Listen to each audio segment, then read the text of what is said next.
এত খারাপ? আগে জানতাম না। তোকে ভালো মনে করেছিলাম, কিন্তু তুই যে এত বড় চরিত্রহীন তা আগে জানতাম না। তুই বন্ধু নামের কলঙ্ক। তুই এইরকম জানলে কোনোদিনও তোর সাথে বন্ধুত্ব করতাম না। আসলে এটা তোর দোষ না, এটা তোর বাবা মায়ের দোষ। তোকে সঠিক শিক্ষা দিতে পারে নাই। আচ্ছা, এত ভালো মানুষের ঘরে তোর মতো চরিত্রহীনের জন্ম কিভাবে হলো সেটাই বুঝি না। এখন তো তোর জন্ম নিয়েও আমার সন্দেহ হচ্ছে। আর একটাও বাজে কথা বলবি না। যা বলার আমাকে বল।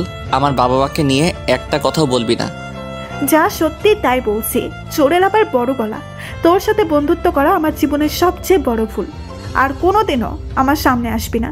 যদি কোনোদিন তোর ওই নোংরা চেহারা আমাকে দেখাস, তাহলে আমি নিজে আত্মহত্যা করব। থাক, আর তোকে আত্মহত্যা করতে হবে না। আর কখনো তোর সামনে আসবো না। এরপর আর চাইলেও আমার মুখ দেখতে পাবি না। আচ্ছা, সত্যি কি আমাকে না দেখে থাকতে পারবি? পারবো না কেন? তুই আমার কেড়ে? তোর এই নোংরা চেহারা দেখলে আমার বমি পায়। যত তাড়াতাড়ি পারিস তোর এই নোংরা চেহারাটা আমাকে দেখা বন্ধ করিস। তোর এই পাপী চেহারাটা না দেখলেই পাচ্ছি। আচ্ছা সরি রে, এতদিন তোকে ডিস্টার্ব করার জন্য। পারলে আমাকে ক্ষমা করিস আর ভালো থাকিস। তোর এই নোংরা চেহারাটা না দেখলেই ভালো থাকবে। আচ্ছা, তোর কথাই রাখবো। এই বলে সাকিবের বাসা থেকে বেরিয়ে আসলাম। রাস্তায় হাঁটতেছি আর দুই চোখের অশ্রু বিসর্জন দিচ্ছি। এভাবে হাঁটতে হাঁটতে বাসায় চলে আসলাম। বাসায় এসে দেখি বাবা দরজায় দাঁড়িয়ে আছে। আমাকে দেখে আমার কাছে আসলো আর বলল, কোথায় ছিলে এতক্ষণ? আমি চুপ করে আছি। এতক্ষণ কই ছিলি? রাস্তা ছেলেদের মতো এত রাত বাহিরে কি করিস? আমার মান সম্মানে তো 12টা বাজিয়ে দিছিস। তোর বন্ধুরা বুয়েটে চান্স পাইছে আর তুই মেয়েদের সাথে ইফটিজিং করে দিন কাটাচ্ছিস। তোকে ছেলে বলতে আমার লজ্জা করে। আচ্ছা, রাস্তায় এত মানুষ মারা যায়, তোকে কি আল্লাহ তাআলা দেখতে পায় না? আব্বা, তোর ওই মুখে আমার নাম নেবি না। আজ থেকে তোর এই বাড়িতে খাওয়া বন্ধ। কেউ যদি ওকে খাবার দেও তো আমার চেয়ে আর খারাপ কেউ হবে না। এই বলে বাবা চলে গেল আর আম্মা দূরে দাঁড়িয়ে কাঁদছে।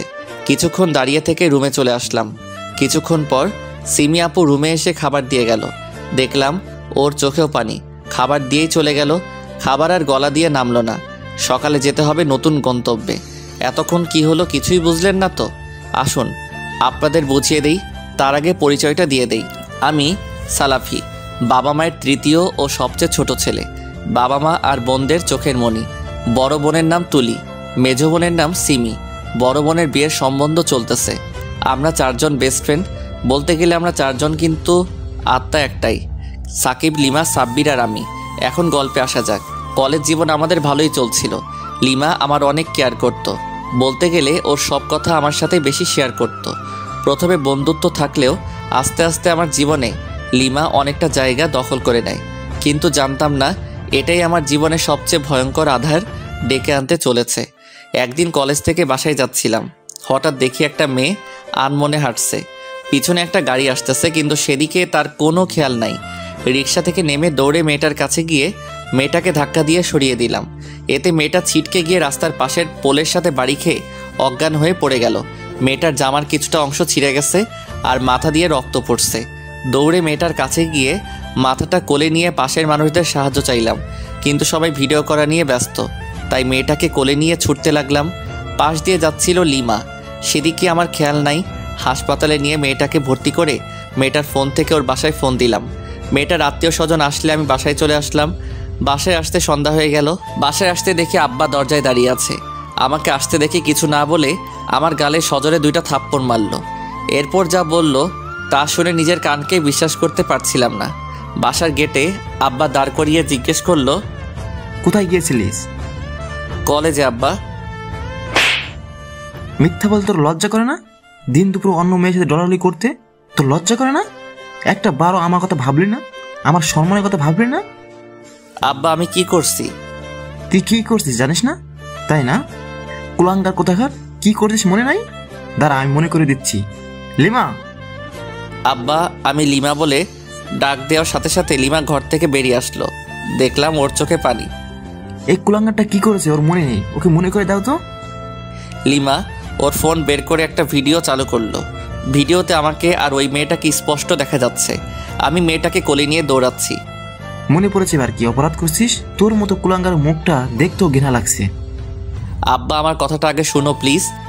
কি শুনবো তোর কথা? অপরাধ করে তুই মুখে মুখে কথা বলছিস? আচ্ছা তুই কি সত্যি আমার সন্তান? এই কথা শুনে মা কাঁদতে লাগলো। মায়ের কান্না দেখে আমারও চোখে পানি চলে আসছে। আজ আমার জন্য মায়ের সতীত্বের প্রশ্ন উঠেছে, আর একজন নারীর কাছে তার সতীত্বের দাম সবচেয়ে বেশি। আব্বা আমাকে যা বলার বলো, মাকে কিচ্ছু বলবে না। আমার সাথে রেগে কথা বলছিস? এত বড় সাহস তোর? দাঁড়া, তোর সাহস ছুটাচ্ছি। এই বলে আব্বা একটা লাঠি এনে এলোপাতাড়ি পিটাতে লাগলো। আমি শুধু কাতরাচ্ছি আর বলছি, আব্বা আমি কোনো খারাপ কাজ করি নাই, কিন্তু কে শোনে কার কথা? আব্বা মারতেই আছে। অন্যদিকে সিমি আপু মাকে ধরে কাঁদতেছে আর বলছে, মা, আব্বাকে মারতে মানা করো প্লিজ। এইভাবে মারলে ভাইয়া মরে যাবে। ও মা, তুমি তো মা, প্লিজ তুমি কিছু করো। মা কিছুই বলছে না, শুধু কাঁদছে।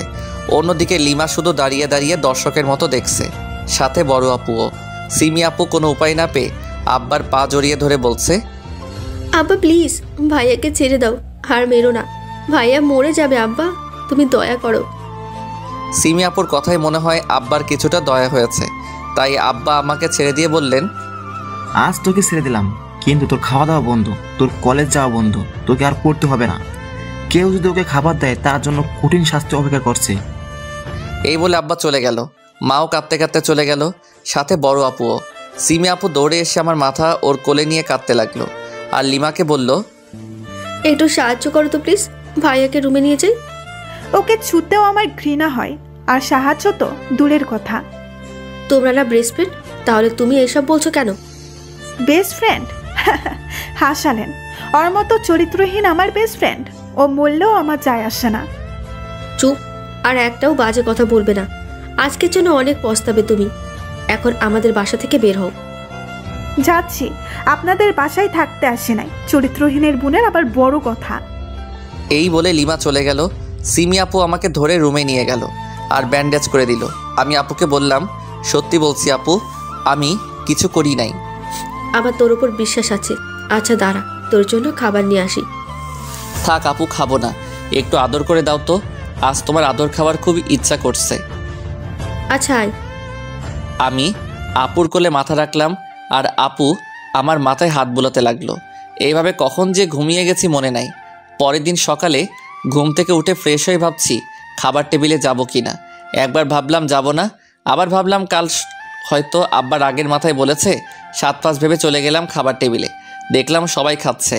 আমি গিয়ে মাকে বললাম, আজকে আমাকে না ডেকে খেতে শুরু করছো, খাবার দাও, খুব ক্ষুধা লাগছে। এরপর আব্বা যা করলো এর জন্য আমি মোটেও প্রস্তুত ছিলাম না। আব্বা আমাকে খাবার টেবিলে দেখে রেগে সব খাবার লণ্ডভণ্ড করে দিল। আমি যেন বাকশক্তি হারিয়ে ফেলছি। এরপর আমার কাছে এসে, জানোয়ার, তোকে না কাল বলছি এই বাড়িতে তোর খাওয়া বন্ধ, তাহলে তুই এখানে কেন? কথা কি কানে যায় না? আমি বলছি এই বাড়ি খাবার তোর জন্য নিষিদ্ধ, তাহলে এখানে এসেছিস কেন? আমি মাথা নিচু করে বললাম, ক্ষুধা লাগছিল তাই আসছি। আচ্ছা, তুই কি আমাদের একটু শান্তিতে থাকতে দিবি না? একটু শান্তিতে খেতেও দিবি না? আচ্ছা, এখানে আসার কি দরকার ছিল তোর? একদিন না খেলে কি মরে যাইতিস? এত বেহায়া কেন তুই? কাল এত কিছু হওয়ার পরও তোর গলা দিয়ে খাবার নামবে? তুই এত বেহায়া কোথায় থেকে হইলি বুঝলাম না। আমি আপুর কথা যেন বিশ্বাস করতে পারছিলাম না, যে আপু আমাকে চোখে হারায় না সে এই কথাগুলো বলছে। আমার চোখ দিয়ে শুধু পানি পড়ছে। এসব তুই কি বলছিস আপু? ভাই নিজের বাসায় খাবে না তো কোথায় খাবে? না, ও এই বাসায় খাবে না। যে আমার মান সম্মান দিকে না তাকিয়ে একটা মেয়েকে নিয়ে রাস্তায় রঙ্গ করে বেড়ায়, সে আমার ছেলে না। আব্বা, আমি সত্যি খারাপ কিছু করিনি। আবার মুখে মুখে কথা? আজ তোর এমন হাল করব। এই বলে আব্বা মারতে থাকে। এক সময় আমাকে টেনে হিঁচড়ে রুমে নিয়ে দরজা বন্ধ করে দেয় আর বলে, এই রুমে যেন কেউ খাবার না দেয়, না হলে ব্যাপারটা খুব খারাপ হয়ে যাবে। আমি রুমের মেঝেতে বসে কান্না করছি। কতক্ষণ কাঁদছি মনে নাই, পেটের ক্ষুধায় মরে যাচ্ছি। হঠাৎ দেখি সাকিব কল করছে। কল করেই বলল, আজ কলেজে আসিস না কেন রে হারামি? দোস্ত প্লিজ কিছু খাবার আমার রুমের জানালা দিয়ে দিবি প্লিজ, আর কিছুক্ষণ এইভাবে থাকলে মরে যাব। এভাবে বলছিস কেন? কি হয়েছে বল? প্লিজ দোস্ত দিয়ে যা। এক্ষুনি যাচ্ছি, একটু ওয়েট কর। কিছুক্ষণ পর সাকিব খাবার নিয়ে এসে জানালা দিয়ে দিল। আমি ঠিকমতো হাঁটতে পারছি না। আমার অবস্থা দেখে সাকিব কেঁদে দিল আর বলল, তোর এই অবস্থা কেন দোস্ত? কি হয়েছে তোর? কে তোর এই অবস্থা করেছে? প্লিজ বল দোস্ত। সব আমার ভালো মানুষের ফল রে। আচ্ছা তুই যা, আব্বা দেখলে খুব রাগ করবে, যা প্লিজ। সাকিবকে অনেক বুঝিয়ে পাঠিয়ে দিলাম। এইভাবে প্রায় 1 মাস চলল। সাকিব প্রতিদিন খাবার দিয়ে যায়। একদিন হঠাৎ দেখি কে জানি দরজা খুলে দিল। দরজা খোলার সাথে সাথে সিমি আপু দৌড়ে এসে আমাকে জড়িয়ে ধরে কাঁদতে লাগলো। আমার চোখ দিয়ে পানি বের হচ্ছে না, কেন হচ্ছে না জানি না। পিছনে দেখলাম সাকিব আর মা দাঁড়িয়ে আছে। মা, কেমন আছো? বেঁচে আছি কিনা দেখতে আসছো তাই না? দেখো মরি নাই, বেঁচে আছি। হেই দোস্ত, তাড়াতাড়ি রেডি হয়ে নে, বাইরে যাব। মা, কেমন আছো? বেঁচে আছে কিনা দেখতে আসছো তাই না? দেখো মরি নাই, বেঁচে আছি। মা আমার কথা শুনে কাঁদতে কাঁদতে চলে গেল। আমি সাকিবের কথা শুনে স্তব্ধ হয়ে গেলাম। ও কি সত্যি বলছে? কি ভাবছিস? সত্যি বলছি, তাড়াতাড়ি নে, বাইরে যাব। চেহারা কি করে রেখেছিস? সাকিবের কথায় বাহিরে যাওয়ার লোভটা সামলাতে পারলাম না। তাড়াতাড়ি রেডি হয়ে গেলাম। আয়নার সামনে গিয়ে নিজেকে চিনতে পারলাম না। মনটা খারাপ হয়ে গেল। সাকিব পিছন থেকে ঘাড়ে হাত দিয়ে বলল, মন খারাপ করিস না, সব ঠিক হয়ে যাবে, চিন্তা করিস না। তুইও কি ওদের মতো মনে করিস আমি চরিত্রহীন? দুনিয়ার সবাই বললেও আমি বিশ্বাস করব না। আমি আমার বন্ধুকে চিনি। তাহলে লিমা চিনল না কেন? ওর কথা বাদ দে, ওর নামও আর বলবি না। আচ্ছা, আমিও তোমাদের সাথে যাব। ঠিক আছে আপু, চলেন। 3 জনে বাহির হলাম। রুমের বাহিরে দেখে আব্বা মাথা নিচু করে বসে আছে। আমাদের আসার শব্দ শুনে আমার দিকে কেমন করে যেন তাকালো। আমি দেখার সাহস পেলাম না। বাহিরে চলে আসলাম। বাহিরে বেরিয়ে একটা দীর্ঘ নিঃশ্বাস ফেললাম। আজ কতদিন পর খোলা আকাশ দেখলাম। বাহিরের মানুষজন কেমন করে যেন দেখছে। চল আগে সেলুনে যাব। 3 জনে সিএনজিতে এসে আগে সেলুনে গেলাম। সিমি আপু আর সাকিব অনেক কথা বলছে আমার মন ভালো করার জন্য। আমি শুধু শুনছি। সেলুন থেকে 3 জনে একটা পার্কে গেলাম। সেখানে গিয়ে একপাশে 3 জনে বসলাম। সাকিব খাওয়ার জন্য কিছু আনতে গেল। আমি সিমি আপুকে বললাম, আমাকে বাহির করলে কেমনে আপু? সে অনেক কথা, পরে শুনিস। না, এখন শুনবো। আচ্ছা শোন তাহলে। আমি সাকিবকে অনেক অনুরোধ করি আব্বাকে রাজি করানোর জন্য। সাকিব প্রায় প্রতিদিন আব্বার কাছে আসে আর হাত পা ধরে অনুরোধ করে। আব্বা অনেকভাবে অপমান করে, কিন্তু সাকিব হাল ছাড়েনি। অবশেষে আজ পা ধরে অনেক অনুরোধ করে কান্না করে। অবশেষে আব্বা রাজি হয়। এত কিছু হয়ে গেল আর আমি জানতে পারলাম না। কি হয়ে গেল আর কি বুঝতে পারলি না? আমি সাকিবকে জড়িয়ে ধরে কাঁদতে লাগলাম। সাকিব আমাকে সান্ত্বনা দিতে লাগলো। অনেকক্ষণ 3 জনে গল্প করলাম। তারপর 3 জনে উঠে বাহিরে আসতে যা দেখলাম, নিজের চোখকেও বিশ্বাস করতে পারছিলাম না। দেখলাম লিমা একজনের সাথে। পার্কের একপাশে লিমা আর সাব্বির বসে আছে। লিমাকে দেখে ওর সাথে কথা বলার লোভটা সামলাতে পারলাম না। ওদের দিকে যেতে চাইলে সিমি আপু বাধা দিয়ে বলল, তুই ওদের কাছে যাবি না। আমি কোনো বাধা না মেনে ওদের কাছে চলে আসলাম। ওদের সামনে গিয়ে জিজ্ঞেস করলাম, কেমন আছিস তোরা? সাব্বির তাড়াতাড়ি আমার কাছে এসে বলল, আমরা ভালো আছি, তুই কেমন আছিস? এ কি হাল হয়েছে তোর? মাফ করে দিস ভাই। সাব্বির, তুই ওই চরিত্রহীনের কাছে মাপ চাচ্ছিস কেন? আর ওর মতো রাস্তার কুকুরের সাথে কথা বলছিস কেন? তোকে না মানা করছি? লিমা, এসব কি বলছিস? ঠিকই বলছি। আর তোর ওই নোংরা মুখে আমার নাম নিবি না। আর সাব্বির, তুই থাকলে থাক, আমি গেলাম। এই বলে লিমা কাঁদতে কাঁদতে চলে যেতে লাগলো। কেন কাঁদছে বুঝছিলাম না। সাব্বিরও পিছে পিছে চলে গেল। সিমি আপু আমাকে বলল, বললাম না ওদের কাছে যাস না, কথা শুনিস না কেন? আরে ধুর আপু, লিমা শয়তানি করলো। ওর সাথে অনেক দিন কথা বলি নাই তো, তাই রাগ করছে হয়তো। চলো বাসায় যাই। 3 জনে বাসায় চলে আসলাম। সাকিব আমাদের নেমে দিয়ে চলে গেল। রাতে খাওয়ার কথা বলতে মা আসলো। আয় বাবা, খেতে আয়, তোর সব প্রিয় খাবার রান্না করছে আজকে। আমার ক্ষুধা নাই মা, তোমরা খেয়ে নাও। সে কি কথা, না খেলে অসুস্থ হয়ে পড়বি। এতদিন না খেয়ে যখন মরি নাই, তাহলে আর মরবো না ইনশাল্লাহ। তোমরা খেয়ে নাও। আমার কথা শুনে মা কাঁদতে কাঁদতে চলে গেল। রাতে আর কিছু খেলাম না। পরের দিন সকালে ঘুমের মধ্যে কে যেন ডাকতেছে। চোখ খুলে দেখি সাকিব ডাকতেছে। উঠে বললাম, এই শালা, এত সকালে ডাকছিস কেন? এখনো ঘুমোচ্ছিস শালা? ঘড়ির দিকে তাকিয়ে দেখ কয়টা বাজে। আমি ঘড়ির দিকে তাকিয়ে দেখি 9:25 বাজে। তাড়াতাড়ি রেডি হয়ে নে, কলেজে যাব।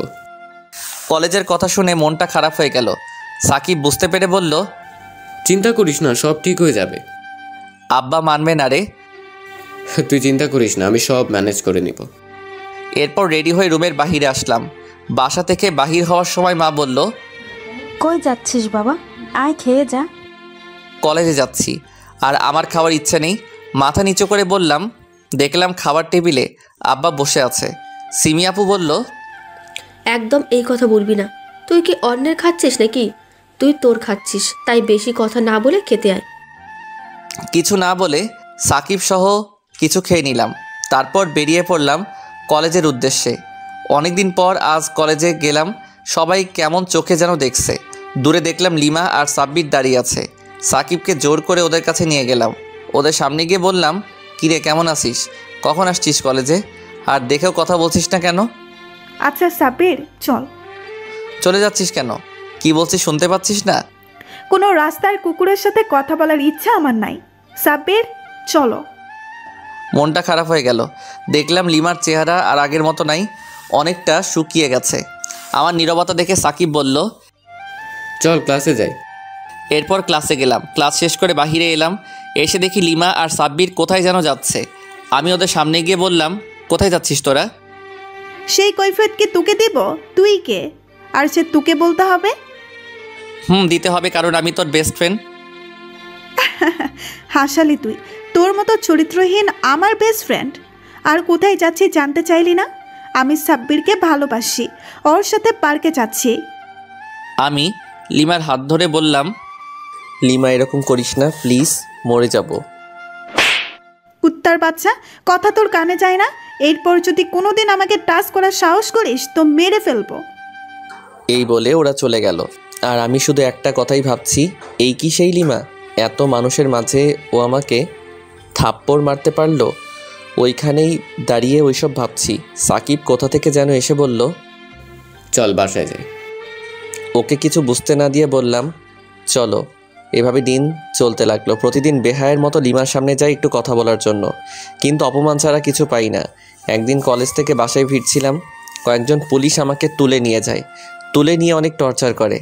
সাকিব জানতে পেরে দ্রুত উকিল নিয়ে আমার জামিন করায়। পরে জানতে পারি লিমা নাকি আমার বিরুদ্ধে ইফটিজিংয়ের মামলা করছে। পুলিশ এমন টর্চার করে যে দাঁড়াতে পারছিলাম না। সাকিব ধরে ওর বাসায় নিয়ে যায় আর সিমি আপুকে ফোন করে সব জানিয়ে দেয়। এভাবে জীবন চলতে পারে না সালাফি, তুই বুঝছিস না কেন? ওকে খুব ভালোবাসি যে। তুই নিজেকে সংযত রাখ দোস্ত। দেখ, তোকে ঘুরে দাঁড়াতে হবে, তোকে দেখিয়ে দিতে হবে তুই পারবি। পারবো দোস্ত, সব পারবো। আজকে থেকে আগের সালাফি মরে গেল। এভাবে দুজনে অনেক কথা বললাম। 3 দিন পর আজ আমি সুস্থ। সাকিব সহ কলেজে গেলাম। লিমা আমাকে দেখে বলল, এখনো বেঁচে আছিস? তোর তো দেখি কই মাছের প্রাণ। লিমা, আমি তোমাকে ভালো ভাবতাম, কিন্তু তুমি যে এত নিচু মানসিকতার তা জানতাম না। ও যে কষ্ট আমাকে দিয়েছে তার 1000 গুণ কষ্ট ওকে দিব। ও তোকে কোনো কষ্ট দেয়নি, আর একদিন এই কাজের জন্য অনেক পস্তাবি। সাকিব, চল তো, ভালো লাগছে না। এইভাবেই নানাভাবে প্রতিদিন লিমা আমাকে অপমান করে, কিন্তু আমি আর কিছু মনে করি না। আর আমি এখন বাসায় থাকি। বলতে বলতে এইচএসসি পরীক্ষা চলে আসলো। পরীক্ষা দিলাম, ইনশাআল্লাহ পরীক্ষা ভালো হইল। সে অনুযায়ী ফলাফল আলহামদুলিল্লাহ ভালোই হলো। সবাই চয়েস দিলাম ঢাকা বিশ্ববিদ্যালয়ে, কিন্তু আমি আর সাকিব লন্ডনের এক মেডিকেলে চয়েস দিলাম। সেখানে আমার সিলেকশন হলো, আর সাকিবের হলো না। ও আমাকে অভিনন্দন জানালো। আমি এই ব্যাপারটা কাউকে জানাতে বাধ্য করলাম। আমার এতদিন লেখাপড়ার খরচ সাকিব দিয়েছে। অন্যদিকে সাব্বির কেন জানি দুজনকে আসতে বলল। গিয়ে দেখি লিমাও ওর সাথে আছে। ওদের 3 জনের ঢাকা বিশ্ববিদ্যালয়ে সিলেকশন হয়েছে। আমার হয়নি শুনে লিমা বলল, ঢাকা বিশ্ববিদ্যালয় কি যেমন তেমন রাস্তার কুকুরের জন্য নাকি যে সবার চান্স হবে? আমি শুনে হাসলাম, সাথে সাকিবও হাসলো। তারপর আমি বললাম, আচ্ছা, আমার পক্ষ থেকে আজ তোদের জন্য ট্রিট। আমার কথায় লিমা যেন কেমন করে তাকালো। মনে হয় ভাবলো আমি দুঃখে পাগল হয়ে গেছি। একটু পর ওদের কাছে বিদায় নিয়ে বাসায় চলে আসলাম। বাসায় এসে যা দেখলাম তার জন্য মোটেও প্রস্তুত ছিলাম না। মন খারাপ করে বাসায় আসলাম। এসে দেখি আব্বা দাঁড়িয়ে আছে দরজার সামনে। আমাকে দেখে কাছে আসলেন। এসেই ঠাস ঠাস করে চর মেরে বলতে লাগলেন, সারাদিন কই ছিলি? আমি কোনো কথা বলছি না। তখন বড় আপু বলল, নিশ্চয়ই কোনো মেয়েকে ইফটিজিং করতে গেছিল, যার যে স্বভাব। আপু, তুই চুপ করবি? চুপ করবো কেন? সত্যি বলে গায়ে লাগে, তাই না? ওর কলেজের অনেক খারাপ ছেলে মেয়েরা বিভিন্ন ভার্সিটিতে চান্স পাইছে, ও পায় নাই কেন? সারাদিন মেয়ের পিছনে ঘুরে বেড়ায়, আর সে নাকি হবে ডাক্তার। ওকে জন্ম দেওয়াই ভুল হয়েছে। আমি বুঝি না ওর মতো কুলাঙ্গার আমাদের পরিবারে কিভাবে জন্ম নিল। আমার মুখ দিয়ে কোনো কথাই বের হচ্ছে না, আমার চোখ দিয়ে শুধু পানি পড়ছে। তোর মতো কুলাঙ্গারের চেয়ে আমি যদি নিঃসন্তান হতাম তবুও ভালো হতো। তোর মতো চরিত্রহীনকে এত টাকা দিয়ে খাইয়ে পরিয়ে আমি অনেক ভুল করেছি। তার চেয়ে যদি একটা রাস্তার কুকুরকে খাওয়াতাম তবুও ভালো হতো। আমার মান সম্মান নষ্ট করতে হতো না। তোর পিছনে টাকা নষ্ট না করে সেই টাকা যদি ব্যাংকে টাকা রাখতাম তবে আমার মেয়েটার বিয়ে দিতে এত কষ্ট হতো না। তুমি আমার কাছে সেই টাকা এখন চাচ্ছ? আব্বা আমার কাছে তেড়ে এসে বললেন, হ্যাঁ চাইছি, দিতে পারবি? দে, টাকা ফেরত দে। কি বলছো আব্বা? ও তোমার ছেলে, আর ওকে ভরণ পোষণ করানো তোমার কর্তব্য। আপু তুই কথা বলিস না। আচ্ছা, বেঁচে থাকলে আপনার টাকা ফেরত দেবো ইনশাল্লাহ। এই বলে রুমের দিকে যাচ্ছিলাম, তখনই আব্বা বলে উঠলেন, ওই দিকে কই যাচ্ছিস? আমার বাড়িতে তোর কোনো জায়গা নেই। তুই এখনই বাসা থেকে বের হয়ে যাবি। আব্বা, কথা ভুলে যাওয়ার রোগ তোমার কবে হলো? কি বলতে চাচ্ছিস? এসব কথা কি সবার সামনে বলবো? সইতে পারবে? আব্বা আর কোনো কথাই বলল না, চুপসে গেল। কি বলতে চাচ্ছিস আপু? হ্যাঁ, আজ সব কথা বলবো। তোর এই বাড়িতে থাকা খাওয়ার জন্য মোটা অঙ্কের টাকা নিচ্ছে আব্বা। এরপরেও কিভাবে বাসা থেকে বাইর হতে বলো আব্বা? মা কাঁদতে কাঁদতে চলে গেল। আমিও আর দাঁড়িয়ে থাকতে পারলাম না, রুমে চলে এলাম। কিছু ভালো লাগছিল না, না খেয়ে শুয়ে পড়লাম। পরের দিন সাকিব এসে নিয়ে গেল। ওর সাথে কোনো কথাই বলি নাই, কিছু খাইও নাই। সাকিব একটা রেস্টুরেন্টে নিয়ে গেল, তবুও ওর সাথে কোনো কথা বললাম না। খাবার অর্ডার করলো, আমি কিচ্ছু খাচ্ছি না, শুধু ওর দিকে তাকিয়ে আছি আর ও এদিক ওদিক তাকাচ্ছে। অনেক সময় ওর দিকে তাকিয়ে আছি। হঠাৎ খাবার ছেড়ে উঠে গিয়ে বিল দিয়ে আমার কাছে এসে হাত ধরে বাইকে করে একটা পার্কে নিয়ে গেল। আমার সামনে দাঁড়িয়ে বলল, কি হয়েছে তোর? এরকম কেন করলি? কি করেছি? কিছু করিস নাই? হ্যাঁ সরি। তোর কষ্টের দিনে আমি কিভাবে চুপ থাকি বল? তাই বলে আমাকে জানাবি না? তোর বাবার কথা তোকে কিভাবে বলি বল? তোর বাবার এইসব কথা তোকে বললে তোর কি মন ভালো থাকতো? তোর খারাপ লাগতো না? আর বড় কথা হচ্ছে, তোর বাবার প্রতি কি তোর সেই আগের সম্মানটা থাকতো? আমার মুখ দিয়ে কোনো কথাই বের হচ্ছে না। সত্যি তো, ও সব ঠিক বলছে। আমি তো এইসব কথা মেনে নিতে পারতাম না। হঠাৎ সাকিব আমাকে জড়িয়ে ধরে কাঁদতে লাগলো আর বলতে লাগলো, আমাকে মাফ করে দে দোস্ত, তোকে না বলে এসব করা আমার ঠিক হয়নি। তোর কষ্ট আমার একদম সহ্য হয় না রে। তোকে যে আমার ভাই মনে করি, আমাকে মাফ করে দে। তোর এইভাবে চুপ থাকা একদম সহ্য হচ্ছে না। পারলে মার, তবু এরকম করিস না। আমাকে বাসায় নামিয়ে দে, ভালো লাগছে না। না, আগে কিছু খেতে হবে, কাল থেকে কিছু খাস নেই। আচ্ছা চল। এরপর দুজনেই একটু করে খেলাম। সাকিব বাসায় নামিয়ে দিতে আসছে। সাকিবকে দেখে আব্বা বললেন, সাকিব, নাস্তা করে যাও। আমার খাবারের কথা আপনার ভাবতে হবে না, আমার বন্ধুকে খাওয়ালেই হবে। এই বলে সাকিব চলে গেল। আমিও রুমে গেলাম। রাতে খাওয়ার জন্য মা ডাকতে এসে বলল, বাবু খেতে আয়। খাবো না মা। কেন খাবি না? প্লিজ আয় বাবু। খাবো না মা। আর আমাকে খাওয়ার জন্য কেন ডাকছো বুঝছি না। আমি তো রাস্তার কুকুরের চেয়েও খারাপ। ও এবার বুঝছি। টাকার কথা ভাবছো তো? সেটা সাকিবকে বলে দিয়েছি, ও সময় মতো টাকা দিয়ে দিবে। আর কয়েকটা দিন সহ্য করো। আর মরে গেলেও মুখ দেখাবো না। মা ওড়না দিয়ে চোখ মুছতে মুছতে চলে গেল। মা চলে যাওয়ার পর অনেকক্ষণ কাঁদলাম। কিছু সময় পর সিমি আপু আসলো। এসে দেখলো আমি কাঁদছি। আমার কাছে এসে বসে ঘাড়ে হাত রাখলো। আপুকে দেখে ওর কোলে মাথা রেখে বললাম, আচ্ছা আপু, আমাকে কি রাস্তা থেকে কুড়িয়ে আনছিল? আমি মরলেই কি সবাই শান্তি পাবি? একটা চড় লাগাবো কুত্তা? আর একটা বাজে কথা বললে আর কোনোদিন তোর সাথে কথা বলবো না। এসব হয়েছে লিমার জন্য, ওকে তো আমি কোনোদিনও মাফ করবো না। থাক না আপু, ওর কথা বাদ দে। আপুর চোখেও পানি। দুই ভাই বোন অনেক সময় ধরে কাঁদলাম। এরপর আপু বলল, দেখ তোর জন্য কি আনছি, বিরিয়ানি, তোর ফেভারিট খাবার। খাবো না আপু। চিন্তা করিস না, এটা বাড়ির না, আমি কিনে আনছি। এরপর জোর করে আপু খাওয়াতে লাগলো। আমিও আপুকে খাইয়ে দিলাম। দরজার কাছে দেখি আব্বা আমাদের দেখছে আর চোখের পানি ফেলছে। আসলে কি তোর কোথাও চান্স হয়নি? আমি কোনো কথা বলছি না। আচ্ছা, এখন হয়নি, ইনশাআল্লাহ একদিন হবে, তুই ট্রাই কর। এই বলে আপু চলে গেল। এভাবে ভালোই দিন চলছে। কিছুদিন পর লিমা সবাইকে ডাকলো।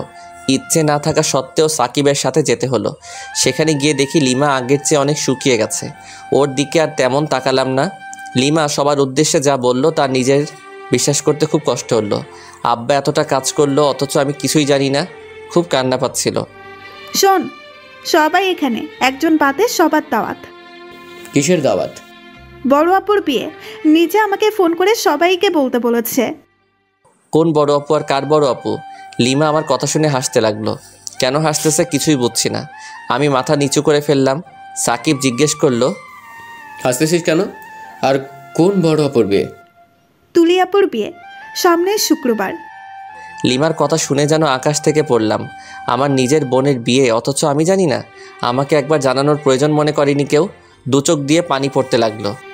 খুব ভালো হয়েছে তাই না? কোনো শুভ অনুষ্ঠানে চরিত্রহীনের থাকার কোনো অধিকার নাই। তুই চুপ করবি? ও যাই হোক, ও তো নিজের ভাই, তাই না? নিজের ভাই তো কি হয়েছে? চরিত্রহীন কি কুকুরের পেটে জন্মায়? আমি তো বলি আঙ্কেল সঠিক সিদ্ধান্তই নিয়েছে। আর সাকিব, তোকে না বললাম কোনো চরিত্রহীনকে নিয়ে আসবি না? কোনো রাস্তার কুকুরের মুখ দেখার কোনো ইচ্ছা আমার নাই। এরপর থেকে একা আসবি, আর বৃহস্পতিবার আপু চাইতে বলেছে, একজন বাদে। সাকিব কিছু বলতে চাইলো, কিন্তু আমি ওকে আটকিয়ে বললাম, আমাকে একটু বাসায় এগিয়ে দিয়ে আসবি, খুব খারাপ লাগছে। কি হয়েছে তোর? কেমন লাগছে আমাকে বল। লিমা যেন কেমন করে তাকালো। সাব্বির আমাকে ধরতে আসলে সাকিব বাধা দিয়ে বলল, আমার বন্ধুকে আমি একাই সামলাতে পারবো, কাউকে লাগবে না। এরপর সাকিব আমাকে ধরে বাইকে উঠিয়ে চলে যেতে লাগলো। তারপর সাব্বির লিমাকে বলল, তোর কি মনে হচ্ছে না একটু বেশি করে ফেলছিস? আচ্ছা, তুই তো এরকম ছিলিস না। আজ তোর জন্য বন্ধুরা আমাকে ভুল বুঝলো। তুই যা করিস এর জন্য একদিন খুব পস্তাতে হবে, দেখিস। এই বলে সাব্বির চোখের কয়েক ফোঁটা পানি ফেলে চলে গেল। লিমা যেন বাকশক্তিহীন হয়ে গেছে। ও কিছুই বলছে না। বাইক থেকে নেমে সাকিব আমাকে ধরে রুমে নিয়ে গেল। সিমি আপু আমাকে দেখে দৌড়ে কাছে এসে আমাকে ধরে কাঁদতে কাঁদতে বলল, কি হয়েছে তোর ভাইয়া? তেমন কিছু না, আমাকে নিয়ে কাউকে ভাবতে হবে না। আমার জন্য আমার বন্ধুই যথেষ্ট। সিমি আপু অশ্রুসিক্ত নয়নে আমার দিকে চেয়ে রইল। সাকিব আমাকে রুমে নিয়ে আসার পর ওকে বললাম, পাসপোর্ট আর ভিসার কি খবর? সব রেডি।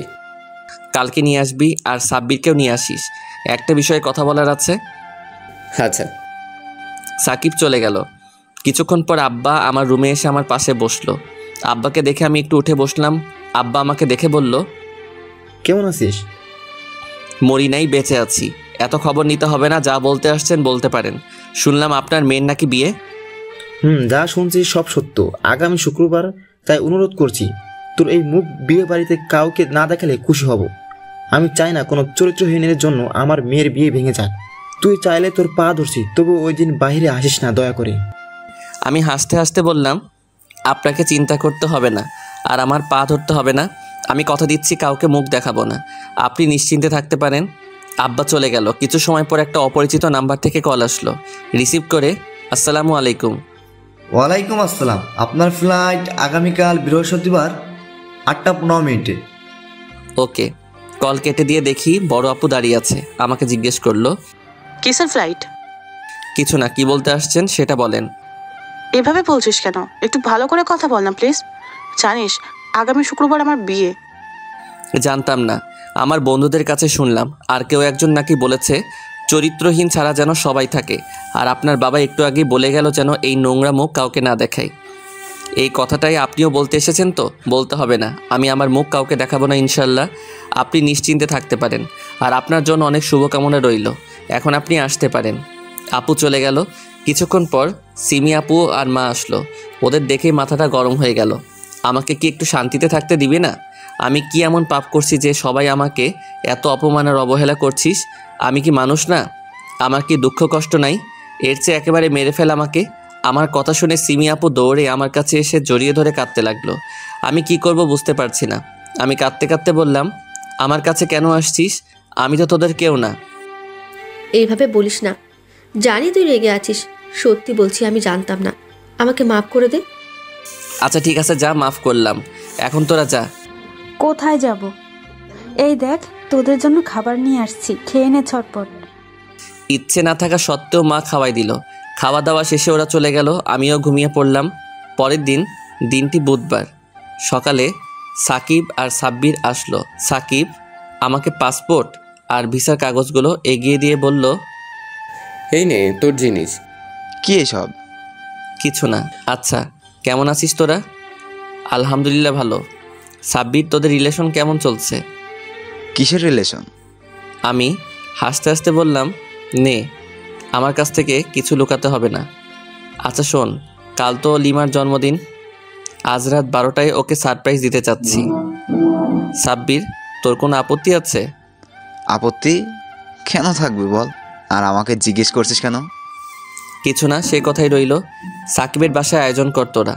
আর সাকিব, তুই আজ আমার সাথে থাকলে কি তোর কোনো সমস্যা হবে? এভাবে বলছিস কেন? সারাদিন আজ তোর সাথে থাকবো।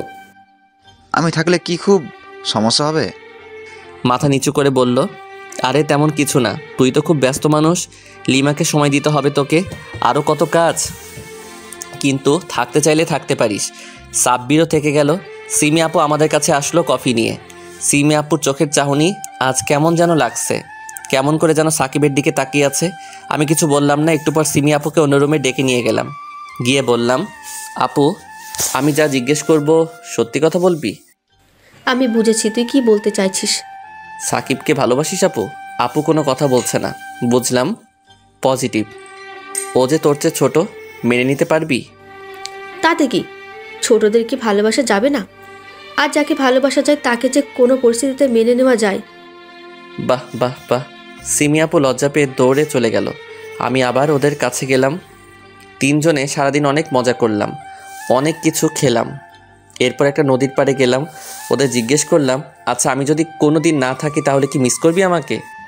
এইভাবে বলছিস কেন? আর মেয়েদের ছেড়ে কই যাবি?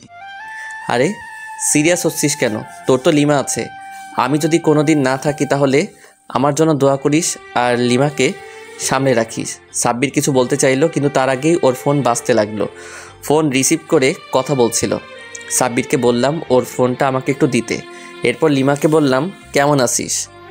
কেমন আছি তোকে কেন বলতে যাব? তুই কে আমার? যে জন্য ফোন নিয়েছিস সেটা বল। তোর নোংরা মুখের কথা শোনার কোনো ইচ্ছা আমার নাই। শোন না, আজকে একটু সাকিবের বাসায় আসবি? প্লিজ, না করিস না। মনে কর জীবনে শেষবারের মতো তোর কাছে যাইছি। Please please. লিমা আমার কথা শুনে না করতে পারলো না। আচ্ছা আসবো, কিন্তু একটা কথা দিতে হবে। কি কথা?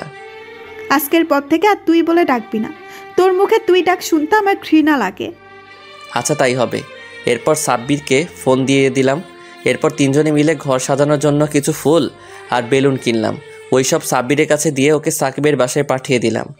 এরপর কিছুক্ষণ পর আমরা কেক আনতে যাচ্ছিলাম। কে যেন পিছনে ভাইয়া ভাইয়া বলে ডাকছে। পিছনে তাকাতে একটা মেয়ে জিজ্ঞেস করলো, কেমন আছেন ভাইয়া? আলহামদুলিল্লাহ। কে আপনি? চিনলাম না। আরে আমার কথা মনে নাই? ওই যে রাস্তায় অ্যাক্সিডেন্ট করছিলাম, আপনি আমাকে হাসপাতালে নিয়ে গেছিলেন, এরপর তো আপনার কোনো খবর নাই। ও চিনতে পারছি। তো কেমন আছেন এখন? আলহামদুলিল্লাহ। ভাইয়া আমি কিন্তু আপনার ছোট, আর আমার একটা নাম আছে জান্নাত। আমাকে তুমি করে ডাকলে খুশি হব। একটা ছেলে এসে জান্নাতের পাশে দাঁড়ালো। আচ্ছা ঠিক আছে। আচ্ছা ইনি কে? আমার ভাইয়া। কাল আমার ভাইয়া গায়ে হলুদ, তাই কিছু কেনাকাটা করার জন্য আসছি। ও আচ্ছা, কংগ্রেস ভাইয়া। ধন্যবাদ। এরপর চারজনে কথা বলছিলাম। লিমা ওই দিক দিয়ে যাচ্ছিল, আমাদের দেখে রাগ করে চলে গেল রিকশায় করে। কিছুক্ষণ পর আমরা কেক নিয়ে সাকিবের বাসায় গেলাম। রাত 11:45। লিমা দরজায় বেল বাজালো। আমি দরজা খুলে দেখি ও পেস্ট কালারের একটা হিজাব পরে এসেছে। ওর চোখ দুটো দেখেই আবার মায়ায় পড়ে গেলাম। কতক্ষণ তাকিয়েছিলাম মনে নাই। ওই এভাবে তাকিয়ে থাকার কি আছে? একটু পিছনে ঘুরো প্লিজ। আমার কথা শুনে পিছনে ঘুরলো। এরপর ওর চোখ লাল ফিতা দিয়ে বাঁধতে গেলে পিছনে ঘুরে ঠাস ঠাস করে চড় মারতে লাগলো। এরপর যা হয়েছে আপনাদের তো জানা। এরপর আমি চলে আসার পর সাকিব বলল, আজকের কাজটা তুই একদম ঠিক করিস নাই। তোকে আমার ফ্রেন্ড ভাবতেও আজ লজ্জা করছে। জানিস আজ সালাফি কত খুশি ছিল। আজ তো জন্মদিন আমাদের কারোর মনে ছিল না, শুধু ওর মনে ছিল। কি? আজ আমার জন্মদিন? আমার তো মনেই ছিল না। আজ আমি তোকে বলছি তুই ফ্রেন্ড হওয়ার যোগ্য না। তুই আমাকেও ওর থেকে দূরে রাখেছিস। জানিস ওর জন্য কত কষ্ট হয়েছে, কিন্তু কিছু বলতে পারি নাই। ওই চরিত্রহীনটার হয়ে তুইও আমাকে কথা শোনাচ্ছিস? আর একবার এই কথা বললে তোর জিভ টেনে ছিঁড়ে ফেলবো। কিন্তু তুই যে অপবাদ ওকে দিয়েছিস সেটা যদি মিথ্যে হয় আর কোনোদিনও জানতে পারি, তাহলে মনে রাখিস না তোকে ছাড় দেব। তোরা যে কষ্টটা সালাফিকে দিয়েছিস কোনোদিন তোদের আমি মাফ করব না। এখন তোরা যা এখান থেকে। সাকিবের কথা শুনে ওরা চলে গেল। আজ বৃহস্পতিবার, সকালে সাকিব আসছে, কিছুক্ষণ পর লিমা আর সাব্বিরও বাইকে আসলো। ম্যাচিং ড্রেস পরে দুপুরে সিমি আসলো। সাকিব, তোকে কিছু বলার আছে।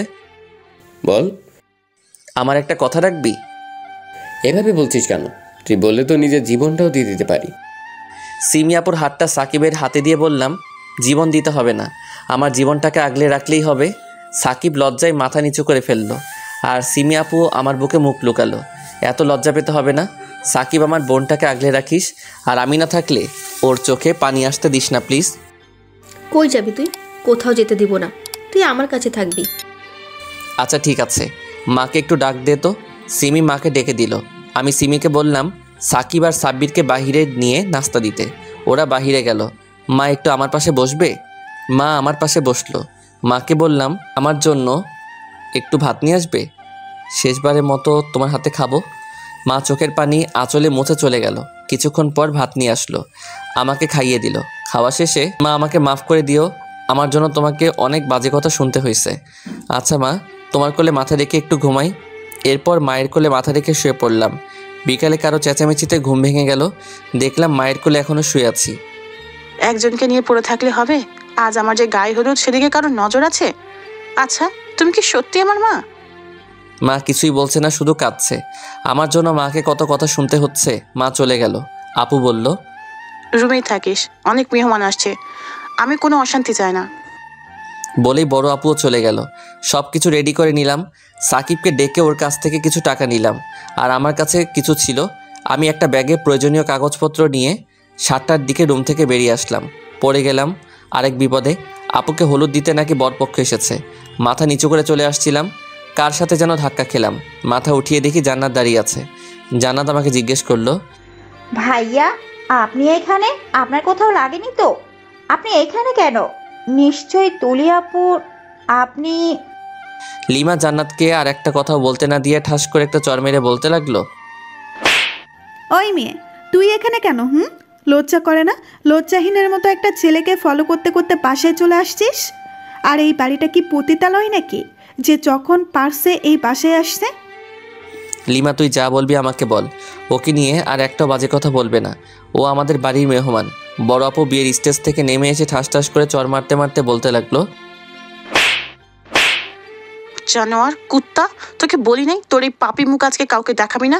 তবুও কেন বাইরে আসলি? আর কাকে বাসায় নিয়ে আসছিস? তোর সাহস কি করে অন্য রাস্তার মেয়েকে বাসায় নিয়ে আসার? তুই এখন বাসা থেকে বের হবি। আপা, ওকে বাসা থেকে বের করে দিবা নাকি আমি কিছু করব?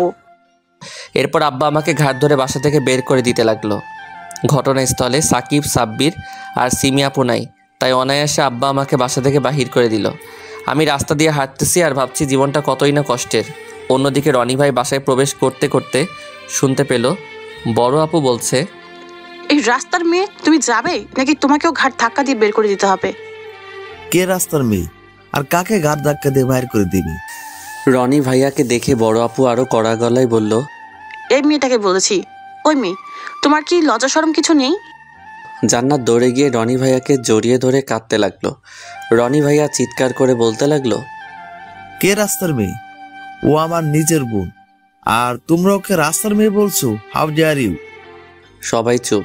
রনি ভাইয়ার চিৎকার শুনে সাকিব, সাব্বির, সিমি আপু সবাই চলে এসেছে। তাহলে ওইসব কি ছিল? সালাফি ওকে কুলে নিয়ে দৌড়াচ্ছিল কেন?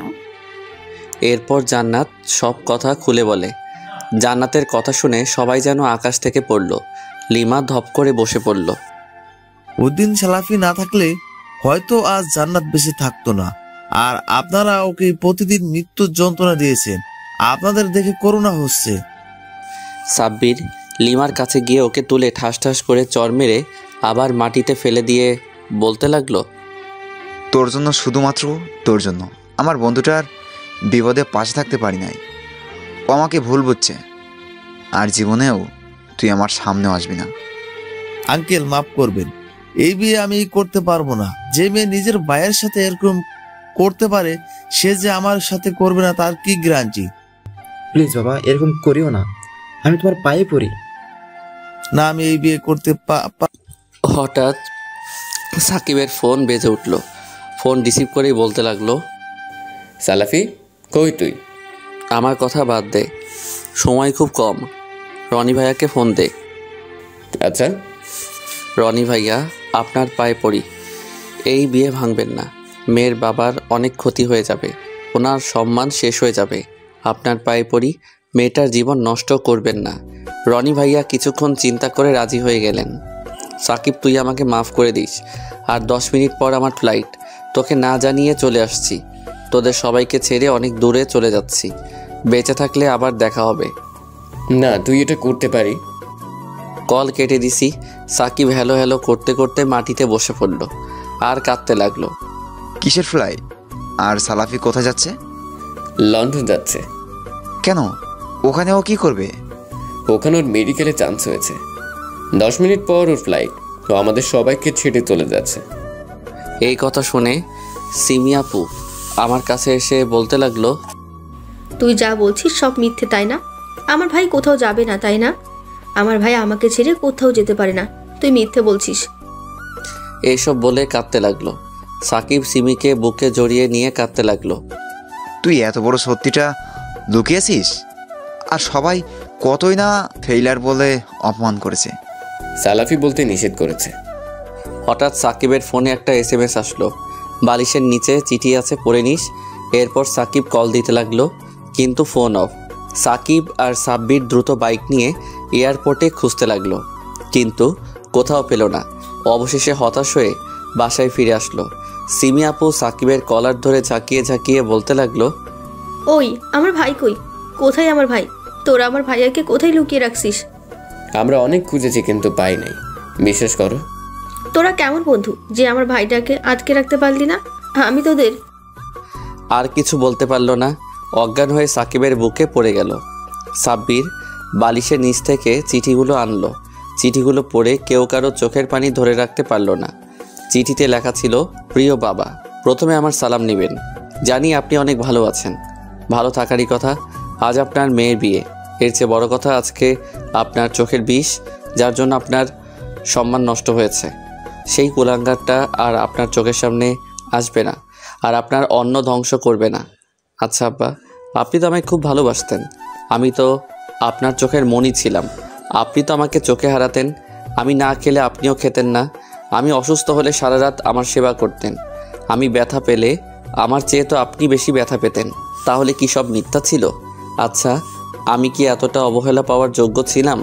আমি কি এতটাই খারাপ ছিলাম?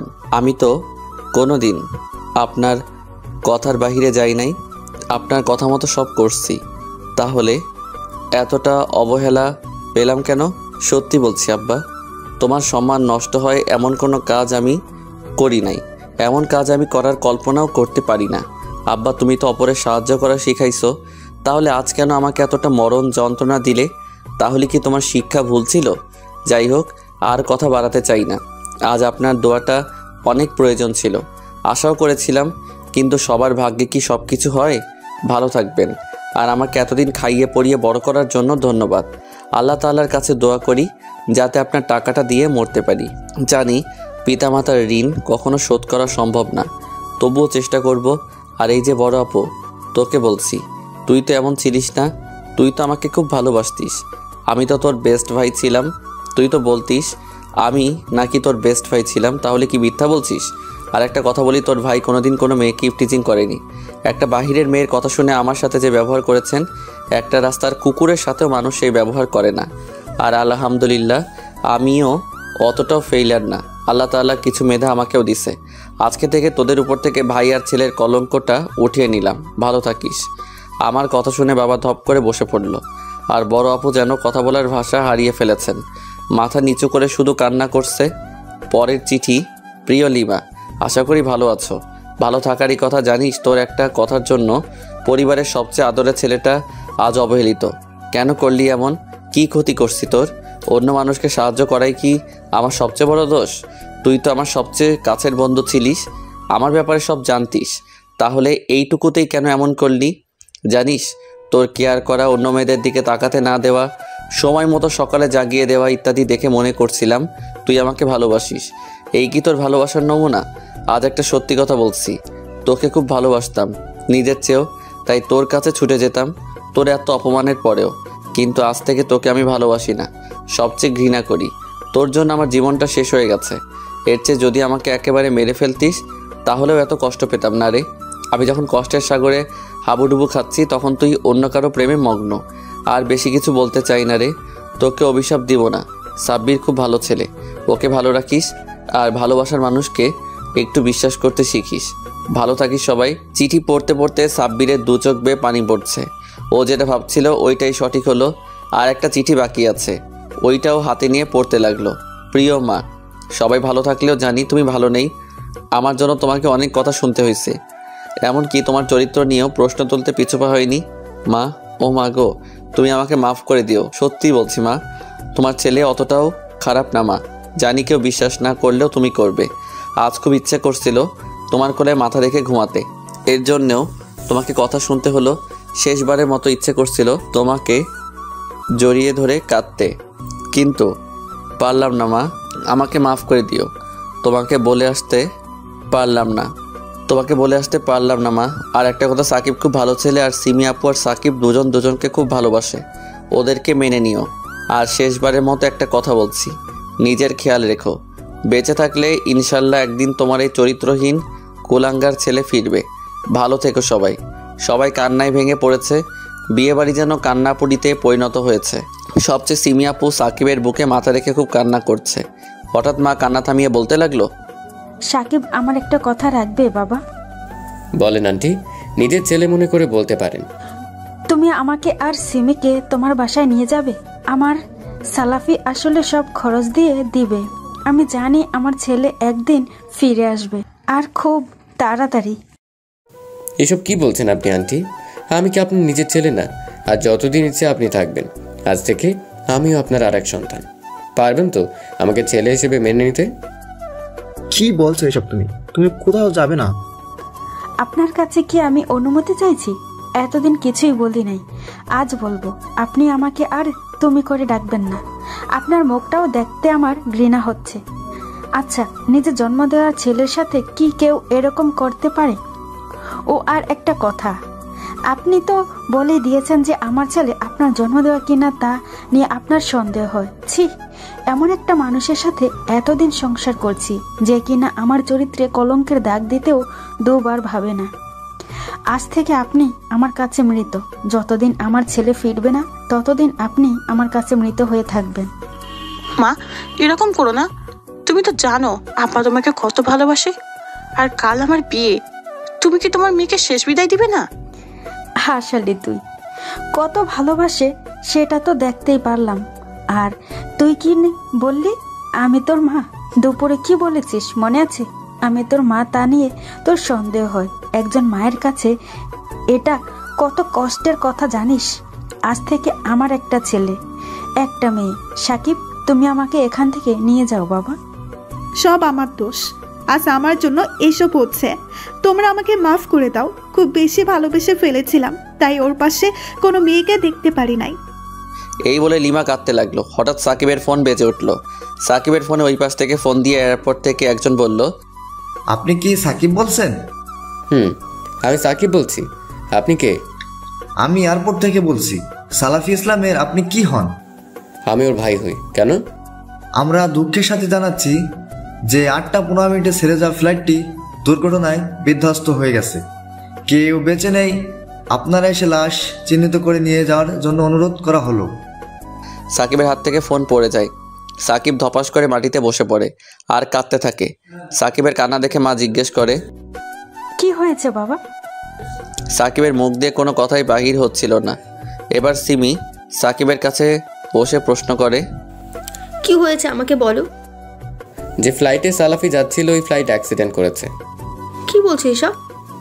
একজনও নাকি বেঁচে নেই। আমাদের তাড়াতাড়ি সেখানে লাশ চিহ্নিত করার জন্য যেতে বলল। মা, এটা হতে পারে না। আমার ভাই আমাকে ছেড়ে যেতে পারে না। তুমি মজা করছো তাই না? তুমি আমাকে মিথ্যা বলছো তো? না, আমি মিথ্যে বলেছি না। না, তুমি মিথ্যে বলছো। আমার ভাই আমাকে ছেড়ে কোথাও যেতে পারে না। আমার ভাইকে তুমি এনে দাও। কেমন বন্ধু তুমি? নিজের বন্ধুকে আগলে রাখতে পারো না? আমার ভাইটার সাথে শেষবার আমি কথা বলতে পারিনি। ভাই, এই ভাই, কই তুই? দেখ, তোর আপু তোকে ডাকছে। আয় না ফিরে। তুই তো জানিস তোর বোন তোকে ছাড়া থাকতে পারে না। এই ভাই, ভাই। সিমি আপু আর কিছু বলতে পারল না, অজ্ঞান হয়ে পড়ে গেল। সাকিব ধরে মেঝেতে বসে সিমি আপুর জ্ঞান ফেরানোর চেষ্টা করছে। জান্নাত কাঁদছে আর রনি ভাইকে বলছে, এইসব আমার জন্য হয়েছে, তাই না ভাইয়া? আমাকে সেদিন যদি ভাইয়াটা সাহায্য না করতেন তাহলে আজ তার এই অবস্থা হতো না।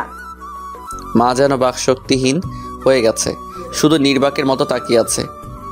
এইসব আমার জন্য হয়েছে, আমি এই সব কিছুর জন্য দায়ী। না, সালাফের কিচ্ছু হয়নি। ও আমাদের ছেড়ে কোথাও যাবে না। ও এতটা স্বার্থপর হতে পারে না। ওর কাছে মাপ চাওয়ার অধিকারটুকুও কেড়ে নিতে পারে না। আমি ওকে খুঁজতে যাব। না, আমার ছেলে আমাকে ছেড়ে যেতে পারে না। আমি আমার ছেলেকে খুঁজতে যাব। হঠাৎ মা উঠে দাঁড়িয়ে আব্বার কাছে যায়, গিয়ে ঠাস ঠাস করে চর মেরে বলে, খবরদার ওই নোংরা মুখে আমার ছেলের নাম নেবেন না। সালাফি শুধু আমার ছেলে, আর কারো না। আমার ছেলেকে আমি খুঁজতে যাব, আর কেউ না। সাকিব বাবা, আমাকে নিয়ে চলো না প্লিজ। চলেন আন্টি, আমি নিয়ে যাচ্ছি। না থাক, তোমার কষ্ট করতে হবে না বাবা। আজকে আমার ছেলের খারাপ অবস্থা দেখে সবার করুণা হচ্ছে, তাই না? চাই না কারো করুণা। আমার ছেলে যখন কষ্টের সাগরে হাবুডুবু খাচ্ছিল তখন তোমরা মজা নিয়েছিলে। আমার ছেলেটাকে কষ্ট দিতে প্রেমের অভিনয় করেছিলে। আজ কারো সাহায্য লাগবে না। প্লিজ আন্টি, এভাবে বলবেন না। সালাফিকে আমি কখনো কষ্ট দিতে চাইনি। শুধু একজন ছলনাময়ীর কথাই ভুল বুঝছিলাম, কিন্তু আমি তাকে নিজের ভাই মনে করি। প্লিজ আন্টি, আমাকে মাফ করে দেন। এই বলে সাব্বির মায়ের পা ধরে কাঁদতে লাগলো। অবশেষে সাব্বির, সিমি, সাকিব, রনি ভাইয়া, জান্নাত মা এয়ারপোর্টের উদ্দেশ্যে বেরিয়ে পড়ল। আর আব্বা, বড় আপু আর লিমা ঠায় দাঁড়িয়ে থাকলো। লিমা আসার সময় সাব্বির আর মায়ের পা ধরে কান্না করছিল, কিন্তু কোনো লাভ হয়নি, কেউ সাথে নেয়নি। এয়ারপোর্টে পৌঁছাতে দেরি হয়ে গেছে, সবার ডিএনএ নমুনা নেওয়া শেষ। এই কথা শুনে সবাই আরও কান্নায় ভেঙে পড়ল। আমার ভাইটাকে কি শেষবারের মতো একটু দেখতেও পারবো না? ভাইয়া, ভাইয়া, তুই ফিরে আয় প্লিজ। কেউ তোকে আর কিচ্ছু বলবে না। আমি, মা আর তুই অনেক দূরে থাকবো। কেউ যাতে তোকে কষ্ট দিতে না পারে। প্লিজ একটা বার ফিরে আয়। এই সিমি, তুই কান্না করছিস কেন? দেখ আমি কি কান্না করছি? আমি তো ওর মা। আমি জানি ওর কিচ্ছু হয়নি। আমার সন্তান ও। আমি ওকে গর্ভে ধারণ করেছি। আমি ওর সব কিছু বুঝতে পারি। ও আমাদের ছেড়ে কোথাও যেতে পারে না। সিমি আপু মাকে জড়িয়ে ধরে কাঁদতে লাগলো, আর সাকিব, সাব্বির শুধু ছুটাছুটি করছে। এয়ারপোর্ট থেকে জানিয়ে দেওয়া হয়েছে সকালে সবার লাশ আত্মীয় স্বজনের হাতে তুলে দেওয়া হবে। সবার কান্নাতে রাতটা পার হয়ে যায়। ভোর থেকে সবার লাশ আত্মীয় স্বজনের হাতে তুলে দিতে শুরু করে। লাশ দিতে দিতে দুপুর গড়িয়ে বিকেল হয়ে যায়। বিকেলে একজন পুলিশ সাকিবের নাম ধরে ডাকলে সাব্বির, সাকিব আর রনি ভাইয়া এগিয়ে যায়। এরপর তাদেরকে নিয়ে ভিতরে যাওয়া হয়। এরপর একটা লাশ দেখিয়ে বলে, দেখুন, সবার ডিএনএ নমুনা অনুযায়ী সব লাশ আত্মীয় স্বজনের হাতে হস্তান্তর করা হয়েছে। এখন বাকি শুধু এই লাশটা। আর কোনো আত্মীয় স্বজন নেই, শুধু আপনারা ছাড়া। তাই বলছি, এই লাশটা আপনাদের। লাশটা নিয়ে যাওয়ার ব্যবস্থা করুন। লাশটা পুরাই পুড়ে গেছে, সাদা কাপড়ে ঢাকানো, উচ্চতা আমার মতোই সেম। লাশের উপরে হাত দিয়ে সাব্বির আর সাকিব কান্নায় ভেঙে পড়ল। রনি ভাইয়া ওদেরকে সান্ত্বনা দিতে লাগলো, কিন্তু ওরা কেঁদেই চলেছে। অনেক বোঝানোর পর লাশকে নিয়ে সাব্বির, সাকিব, রনি ভাইয়া বেরিয়ে আসলো। লাশ দেখে সিমি আর জান্নাত দৌড়ে এসে লাশের উপরে পড়ে কাঁদতে লাগলো। ভাই, এই ভাই, কথা বল। কথা বলবি না আমার সাথে? তুই না বলতিস তুই আমাকে ছেড়ে কোথাও যাবি না? এই ভাই, কথা বল না। তুই কি আমার ওপর রাগ করে আছিস? আমি কি ভুল করছি? এই ভাই, কথা বল না। তুই আমাকে বকা দে, তবুও ছেড়ে যাস না। তোকে ছাড়া আমি কেমনে থাকবো বল? এই ভাই, প্লিজ কথা বল। এই আমি কান ধরছি, আমার ওপরে রাগ করে থাকিস না প্লিজ। ভাই, তুই না বলতিস আমাকে সবসময় আগলে রাখবি? এখন কে আমাকে আগলে রাখবে বল? আমি তোকে আগলে রাখতে পারলাম না। এইসব বলে সিমি আপু কাঁদতে লাগলো। সবাই কাঁদছে, শুধু মা বাদে। মা মূর্তির মতো দাঁড়িয়ে আছে, মা কিছুই বলছে না। অবশেষে আমাকে সাকিবের বাসায় নিয়ে আসা হলো, গোসল করানো হলো। আমার গোসল দিল সাকিব। আমি প্রায়ই ওকে বলতাম আমি ওর আগে মরলে যেন ও আমাকে গোসল করায়। আব্বা, লিমা, বড় আপু এরাও এসেছে আমাকে শেষবারের মতো দেখার জন্য। মা এসেই একটা রুমে সিট কিনে দিয়ে রুমের ভিতর তসবি পড়ছে আর আমার জন্য দোয়া করছে। লিমা অনেকবার আমার লাশটাকে দেখতে চেয়েছে, কিন্তু সাকিব দেখতে দেয়নি। অবশেষে লাশের খাটিয়া সবাই ঘাড়ে ওঠাতে গেলে সিমি আপু চিৎকার দিয়ে বলতে থাকে, তোমরা আমার ভাইকে কোথায় নিয়ে যাচ্ছ? ছাড় আমার ভাইকে। আমার ভাইয়ের কিচ্ছু হয়নি। আমার ভাই আমার উপরে রাগ করেছে, তাই কথা বলছে না। রাগ কমে গেলে কথা বলবে। তোমরা আমার ভাইকে কোথাও নিয়ে যাবে না। সবাই সিমি আপুকে শক্ত করে ধরে রেখেছে। অবশেষে লাশটাকে কবরস্থ করা হয়। আব্বা কবরে মাটি দিতে আসলে সাকিব বাধা দেয়। আব্বা অনেক অনুরোধ করে, কিন্তু সাকিব কোনো কথা শুনেনি। কবর দেওয়া শেষে সাকিব আর সাব্বির কবরের উপরে শুয়ে কাঁদতে থাকে। তুই না বলতিস আমরা যেখানে যাব 4 জনে একসাথে যাব, বাঁচলে একসাথে বাঁচবো আর মরলে একসাথে? তাহলে আজ কেন এরকম করলি? আমাদের ছেড়ে কেন চলে গেলি? ফিরে আয় না প্লিজ। আমরা তোকে ছাড়া যে ভীষণ শূন্য। কি আর আমাদের হাসি ঠাট্টায় মাতিয়ে রাখবে? প্লিজ একবার ফিরে আয়। এই বলে সাকিব আর সাব্বির কাঁদতে লাগলো। অনেকে অনেক সান্ত্বনা দিতে থাকলো, কিন্তু ওরা কবরের পাশ থেকে উঠছে না। এরপর ওদেরকে ধরে জোর করে বাসায় নিয়ে আসা হয়। বাসায় আসতে সিমি সাকিবের কলার ধরে বলতে লাগলো, ওই আমার ভাই কই? আমার ভাইকে কোথায় রেখে আসছিস? জানিস না আমার ভাই অন্ধকারে ভয় পায়? যা আমার ভাইয়াকে নিয়ে আয়। সবাই কান্নায় ভেঙে পড়ল। এভাবে 2 দিন চলে গেল। সাব্বির আর সাকিব প্রতি রাতে কবরের পাশে শুয়ে থাকে। সিমি আপু কিছু খায়নি। হঠাৎ মা খাবার নিয়ে সিমি রুমে প্রবেশ করে। সিমিকে বলে, তুই খাচ্ছিস না কেন? তুই আর কাঁদবি না। তুই জানিস না তোর ভাই তোকে ছেড়ে কোথাও যেতে পারে না? তুই কি তোর ভাইকে বিশ্বাস করিস না? তোর ভাইয়ের কিছু হয়নি। আমার বাবু আমার কোলে ফিরে আসবে। আয় দেখি আমি তোদের খাইয়ে দেই। তোর ভাই আসলে অনেক বকে দিবে কিন্তু। মায়ের কথা শুনে সাকিব, সাব্বির আর সিমি আপু মাকে জড়িয়ে ধরে কাঁদতে লাগলো। তারপর মা ওদেরকে খাইয়ে দেয়। অন্যদিকে লিমার অবস্থা খুব খারাপ। সবসময় আমার জন্য কান্না করে, খাওয়া দাওয়া করে না, রুম থেকেও আর বাহির হয় না। সাকিব রনি ভাইয়াকে অনেক রিকোয়েস্ট করে বড় আপুকে বিয়ে করার জন্য। আমার শেষ ইচ্ছার কথা শুনে রনি ভাইয়া রাজি হয়ে যায়। অবশেষে ওদের বিয়ে হয়। সাকিব আর সিমিরও বিয়ে হয়েছে। সাব্বির আর জান্নাতের সম্পর্ক হয়। তারাও অনেক সুখে আছে এখন। কিন্তু রাত হলে সাকিব ভুলে না কবরের পাশে আসতে। আব্বা এখন পুরাই একা হয়ে গেছে। সাকিব আর সাব্বির মাঝে মাঝে লিমাকে দেখতে যায়। লিমা এখন মানসিক রোগীর মতো আচরণ করে। রনি ভাই বড় আপুকে দেখতেই পারতো না, কিন্তু আস্তে আস্তে ওদের সম্পর্ক স্বাভাবিক হয়। এইভাবে 4 বছর চলে যায়। 4 বছর পর লিমার মাথায় ব্রেন ক্যান্সার ধরা পড়ে। লন্ডন থেকে একজন স্পেশাল ডাক্তার আসার কথা। ডাক্তার বলে দিয়েছে আজকের অপারেশনে রোগীর বাঁচার সম্ভাবনা 2%। তাই মানবতার খাতিরে মা, সিমি আপু, সাকিব, সাব্বির সবাই এসেছে। সাকিব দেখতে পেল একজন ডাক্তার এবং তার সাথে একজন মহিলা ডাক্তার হেঁটে আসছে। ডাক্তার 2 জন ওটিতে ঢুকে পড়ল। দীর্ঘ 2 ঘন্টা পর ডাক্তার ওটি থেকে বেরিয়ে বলল, অপারেশন সাকসেসফুল। আলহামদুলিল্লাহ। এই অপারেশনটা আমাদের কাছে খুব ক্রিটিক্যাল ছিল। আমাদের দেশের ডাক্তার দ্বারা কখনোই সম্ভব হতো না। শুধু এই ডাক্তার দম্পতির জন্য আজ নীলায় বেঁচে গেল। আর একটা সুখবর আছে। কি সুখবর ডাক্তার? যেখানে অপারেশন করতে 2-3 লাখ টাকা, সেখানে ডাক্তার নিজেই কোনো টাকা নিতে চাননি। আপনাদের কপাল খুব ভালো। আচ্ছা, ডাক্তারের নাম কি? ডাক্তারের নাম বাবু। বাবু নাম শুনে মা চমকে গেল। আচ্ছা, আমরা কি তার সাথে কথা বলতে পারি? না, এখন না। ডাক্তার এখন খুব ক্লান্ত, উনি এখন রেস্ট নেবেন। আচ্ছা, আমরা কি এখন রোগীর সাথে দেখা করতে পারি? না, এখন না, আগে বেডে দেই তারপর। আচ্ছা, ধন্যবাদ ডাক্তার। এরই মধ্যে পুরুষ ডাক্তার হনহন করে চলে গেল। সাকিব এগিয়ে আসলো, কিন্তু নাগাল পেল না। কিছুক্ষণ পর মহিলা ডাক্তার বের হয়ে চলে যেতে লাগলো। আবার ফিরে এলো। এসে মায়ের সামনে হাঁটু গেড়ে বসলো। বসে মাকে সালাম দিল। দিয়ে বলতে লাগলো, কেমন আছেন মা? আলহামদুলিল্লাহ, ভালো আছি। আপনি কে? আর আমাকে মা ডাকছেন কেন? আপনি হয়তো ভুল করেছেন। আমি লামিয়া, আর আমি ভুল করছি না মা। আমি কি আপনাকে মা ডাকতে পারি না? আর আমাকে আপনি করে ডাকবেন না প্লিজ, তুই করে ডাকবেন। মনে করবেন আমিও আপনার আরেক মেয়ে। সে না হয় ঠিক আছে, তোমাকে তো আমি আগে দেখিনি।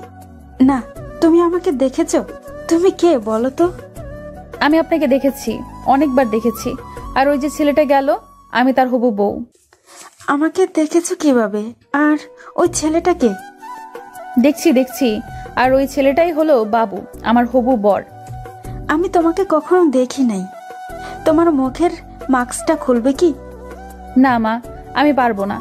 আগে আমার হবু স্বামীর অনুমতি নিতে হবে। আর আপনি সিমি আপু তো? কিন্তু আমাকে চিনবেন কিভাবে? বড় আপুকে চিনতে কি সমস্যা হয়? আর ছোট বোনকে কি আপনি করে বলে? সরি, আসলে তোমাকে চিনতে পারি নাই তো, তাই বললাম। আচ্ছা, তুমি আমাদের কিভাবে চিনলে? একজন আপনাদের ব্যাপারে খুব সুন্দর করে বলছে, এত সুন্দর করে বলছে যে না চিনে উপায় নেই। এটা সাকিব ভাই, তাই না?